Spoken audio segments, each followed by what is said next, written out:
Hi, friends. Welcome to the Inspiring Heights podcast. I'm your host, Vanessa Kaiser, and I am so excited to be here with you today. Thank you so much for tuning in to the 12 Days of Christmas series here on Inspiring Heights.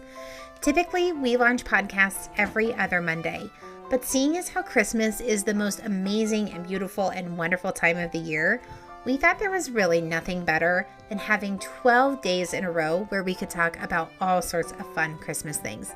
So we are super glad you're here. Let's get to it.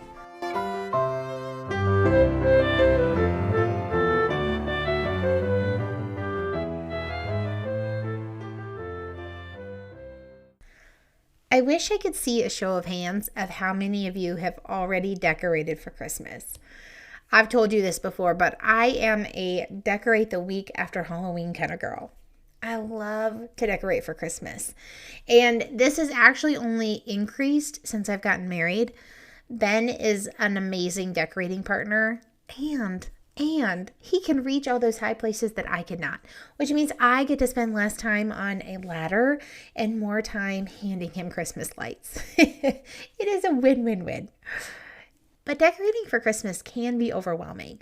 There's a lot of room to get your tinsel in a tangle. So in today's 12 Days of Christmas episode, I'm going to give some super practical advice for bringing your home to life during the Christmas season. Just like our everyday decorations, we all have our own styles when it comes to Christmas. One of the things that can be challenging is simply the sheer volume of choices that we have when it comes to what we decorate with. So I like to start by choosing a base. So for example, our base is white Christmas lights in the main living area, and then I build from there. I love the simple vintage farmhouse chic feel, and that is true for most things in my home, like all of the time. So a good majority of the decorations that I acquire fit into that theme somehow. Cows, metal, wood, pine cones, and the little red trucks. I love, love, love all of those things. Here's what choosing a base does.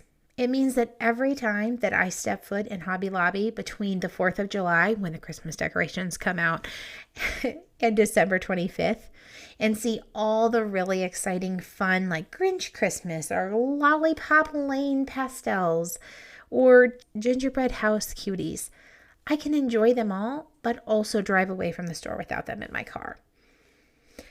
While we're on that note, let's talk about the acquisition of new Christmas decorations. Before we step foot in Hobby Lobby with our wallets open, it can be very, very helpful to have a real live inventory of what we have and what we really, really need. I don't know about you. I have a tendency to scour the stores right after Christmas to take advantage of Christmas decor being 75% off. This means I almost always open my Christmas decoration boxes to find like the surprises of like things that are still in the bag with the tags on that are ready to be used and broken in. I found over the years that Christmas decorations are one of those categories of things that I can accumulate in a great abundance. And what I really mean here is like overabundance if we're not paying attention. So having a base theme or a direction that we're going with decor, and then knowing for sure what we have will help us to make better choices when we're standing in the Christmas aisle and reduce the number of cute but useless Christmas boxes that we buy. Let's talk for a moment about Christmas light hanging. I'm going to give you guys a super practical tip that I wish I would have known years ago. Command decorating clips. I'm telling you, no tacks, no tape, no sticky tack, no falling lights. They're amazing. I'll link them for you in the show notes. One final thought.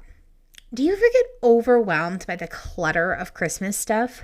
Like the decorations and the tree already add quite another layer of stuff to dust, vacuum, and clean around. But then you add the gingerbread shaped bread dish, the 57 cookie cutters, and the Christmas mugs.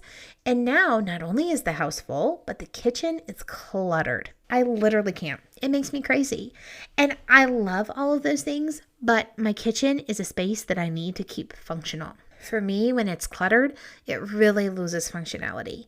So I keep those things neatly stored in a tote that remains easily accessible all throughout the Christmas season.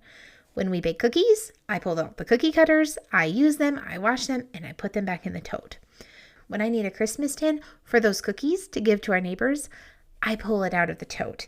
It's been a really great solution. I honestly was incredibly close to saying, like, I can't actually have these things because they drive me crazy. So I never actually pull them out of the Christmas storage.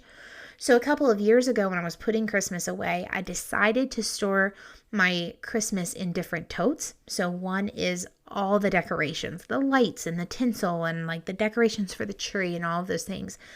But then I have a kitchen one that's very practically just only things that are going to be used in the kitchen. And then I have one that has the Christmas tags and the Christmas bags for wrapping and the bows and those sorts of things. And having the Christmas decorations broken into different categories so that I can bring the totes out and make the ones I need to really accessible all season. And I can bring the other ones out when I'm ready to decorate and put them away until I'm ready to take it down. It's been very helpful. It's a great trick that I learned. So Christmas decorating can be overwhelming. Even as the girl who loves Christmas most of all, it can still be a big undertaking. But hopefully these tips and tricks can help to bring some calm to your Christmas decorating endeavors this year. Okay, friends, it's time for the holiday traditions moment. This one is a more recent tradition that we started in the Kaiser household. For our wedding, my mom made me the most beautiful pine cone bouquet. There's actually this whole funny story that involves us forgetting the bouquet at the house and using like a tree sprig to carry down the aisle. Ugh, those funny stories that we have when we look back on those days. But the bouquet was so special to me. I couldn't stand to put it in a box and just store it away forever and ever.